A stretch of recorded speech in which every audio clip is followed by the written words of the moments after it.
ewe Yesu uri mwiza. Nagomba nababwira ikintu kimwe, mbega ibido yuzuye iragoye gutwara? Ego oya. Ibido yuzuye iragoye gutwara ku mutwe. Ibido cyagatiye iragoye gutwara. Iragoye gutwara. Igenda irazunga iragoye gutwara. Umukristo atuzuye aragoye kurongora. Aragoye kurongora gumaruko. Iyo umuntu atari muri mwemu.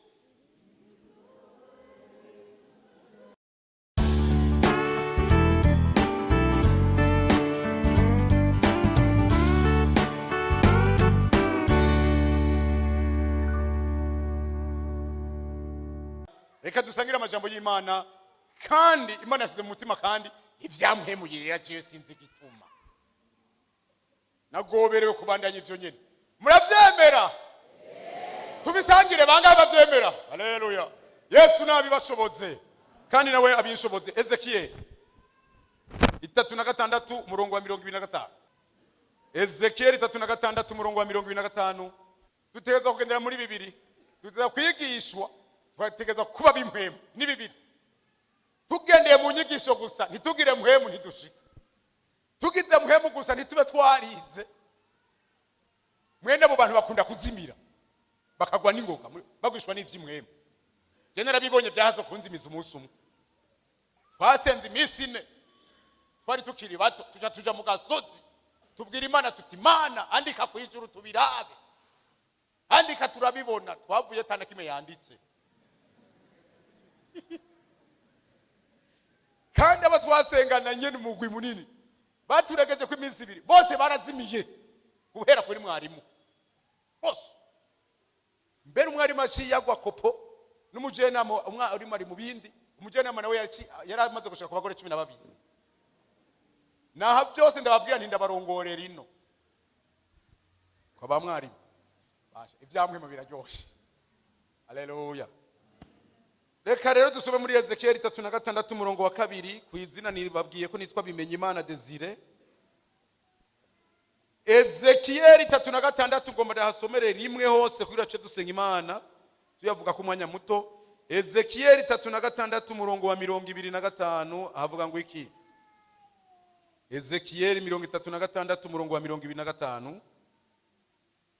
Kandi mwahabonye nzobamija kw'amazi ameze gute? Meza. Mushire iki? Nzoboza imyanda yanyu yose n'ibigirwamana byanyu vyose, kandi nzobaha umutima umeze gute? Mbashiremwe impwemu imeze gute? Nzokura umutima ukomeye nk'ibuye mu mibiri yanyu, mbaho umutima woroshe nk'uw'inyama. None kuzugusubirwamwo 2:7. Kandi nzobashiramwo mpwemu wanje, ndabagendeshereze mu vyagezwe vyanje, namwe muzokwitondera amabwirizwa yanje muyashitse. Sezerano ryiza. 47 ku murongo wa mbere. 47 ku murongo wa mbere.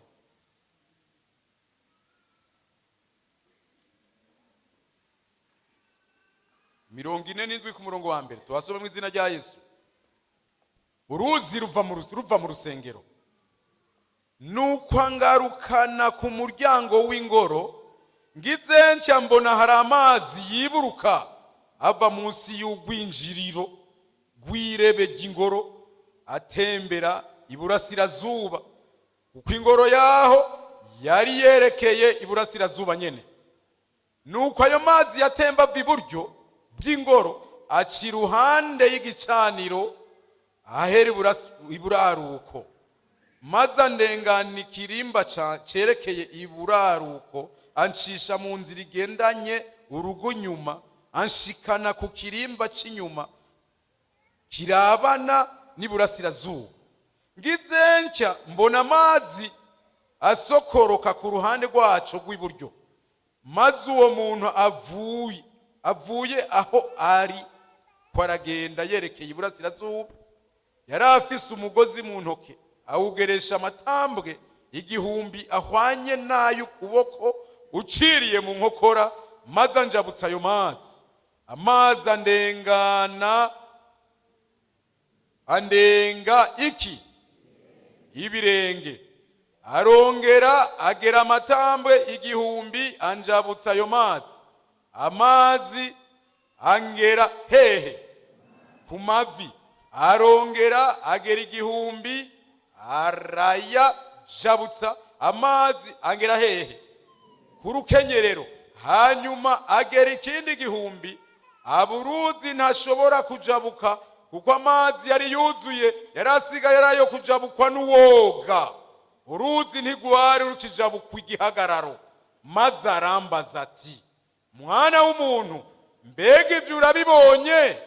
Maze arangarukana tujana inkombe y'uruzi. Nkiriko ndagenda ngizenje mbona ku nkombe y'uruzi hari biti vyinshi cane hakurya no hakuno, maze arambarira ataya amazi atembera iburasirazuba azomanuka mu kiyaya Araba, arinda shika mu kiyaya c'umunyu. Niyashika muri ico kiyaya azokiza amazi yo muri co, kandi ahubwo ruzi ruzoshika hose ikintu cyose kizima gikunda kunyogomba mu mazi kizobona uko kibaho, kandi hazobamo n'isinzi ry'amafi byinshi, kuko ayo mazi ashitseyo, kandi amazi yo mu kiyaga azokira ikintu cyose kizima kibone uko kibaho, ahubwo ruzi ruzoshika hose.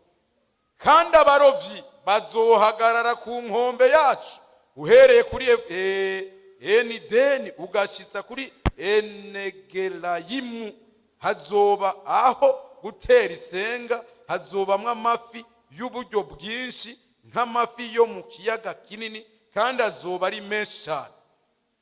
Ariko ivyondo n'ibishanga byo ku nkengera yaco ntibizokira, bizohebega umuntu.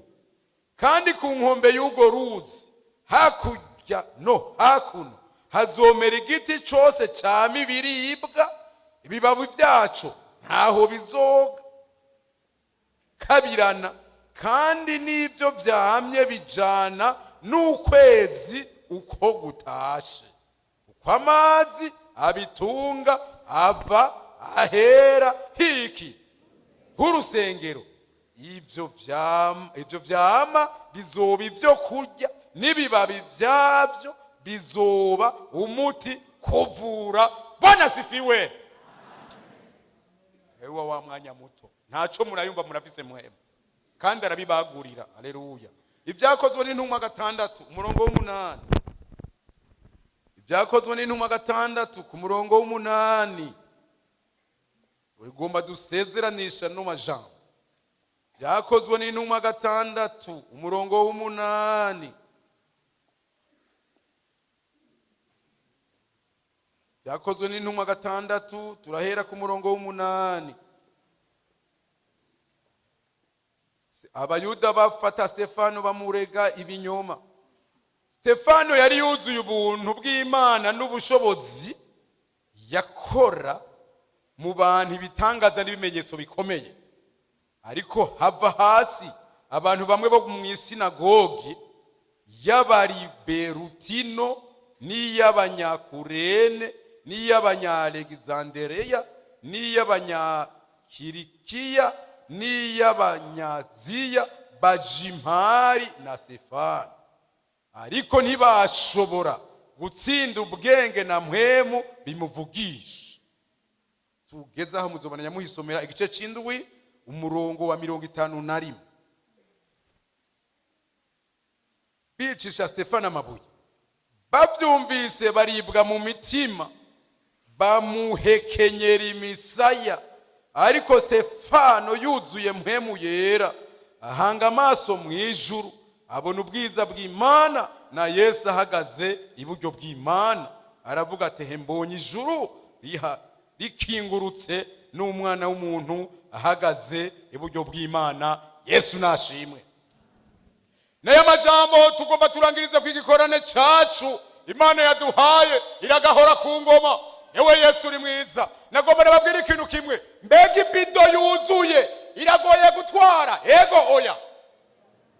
Ibido yuzuye iragoye gutwara ku mutwe. Ibido cyagatiye iragoye gutwara.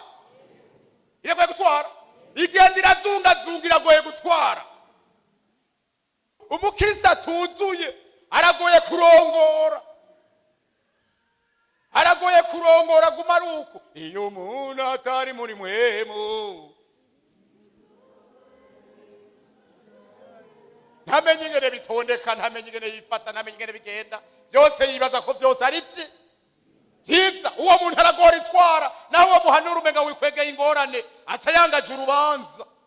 Umuntu umviriza, umuntu atagira muhemu n'ingorane. Ndibuka ubundi mubwiriza, umukobwa yasambanye, baza kuraganira imbere y'ishengero, maze umuhungu barashika kare, ubutumwa buravugwa carafatwa, umuhungu cyaraza kwirana ati narasambanye, baca bamujana hariya tigenda buraryama mu gitanda. Wa mukobwa aza yacerewe, batuje namaki wewe ati nje kuragana, nje kugira ishengero rinyemere kuzogira mariage mu ishengero. Namahoro none ateko kwari ateko. Nawe ntiyamenya ko wawundi yashize kare, ijambo ry'Imana ryamuvyonze, ryamusubiyemo, rikamubagata, rikamugira ukuntu. Haleluya. Mubafise imitima yoroshe nzoyihoza kwijisho, ijanjaguritse imenetse atacibika. Aragenda nyine araguba nk'isaki. Urani isaki ingene igera imbere y'imvura, isaki yajya mu mvura ikumbiriza imvura kubita mukanya ngo pyu, ikabe bivuye ko igaca yigira. Hari abantu rero bazi kuguba, muga murahumba mugomba mugesera. Wa mukobwa bati ngo tukwereke, bati baramujana wehera bahaye ngo nibiki, ariko ararira, wewe mwe ndagukunda, ariko ararira, ujambo ry'Imana ryamfashe nihanye kandi sizosubira. Kuri kimena banga wewe uri umuntu akuze, urashobora kuvuga ibyo waraye uriye. Umve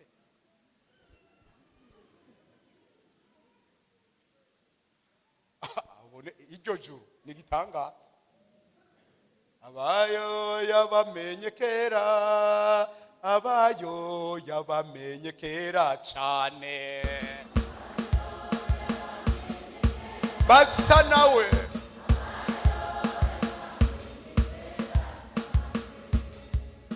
ke. Hajya umuntu atuzuye n'ikibazo. Twumvise hajya mwibanze kwa Ezekiel, umviriza ngo nzobamiza kwa amazi meza, ndaboza imvyiro, ndabasubiremwo, ndabakuremo umutima ukomantaye, ndabashiremo umutima musha. Ayo majambo asa nambere twumvise no gusubirwamwo. Iyo Mana tuyishimire mu zina rya Yesu. Haleluya. Mana naje ndasaba yamankura mu mutima ukomantaye, nayisavye iki kintu bikiyene n'amate naho yokoroka hasi vuba. Mana ntuzukundire ko navansa, uzucuma karika vuba maka ndagitungara ico kintu, ukubita umutima wanje makubuza amahoro. Nivyo nama ndayisaba. Haleluya. Kandi nama ndayisaba ibyo tuvugana byose bishike ku mutima w'umuntu. Bwana sifiwe. Imana ibwira Ezekiel, wumviriza ngo azabona ariko arigishwa amazi ava mu rusengero ahera ino atembera. Ngo agiye kuyigera ubwa mbere asanga agera ku birenge, intambuka igihumbi, arasubira agera intambuka igihumbi. Kandi usomye na hariya muri kuvayo ababaheze bariko baragenda bavuga ni metero igihumbi, atambutse igihumbi wasanga agera hehe ku mavi. Arasubira agera hehe mu rukenyero, arasubira agera hehe gushika amashika nk'ugira gute nk'uwo. Reka mbaze, bambwiye ngo sinzi koga, bambwiye hajya ngo utwawe n'uruzi yasomye nturi neza ngo aroroshe kuroba, ngo ugiye kumuroba agiye gutya nyine ngo afata akantu nayo fata kaka acaza mugugi komeye akigira gutya, ngo ugiye kumuroba aho gaca gutayo muca mujana.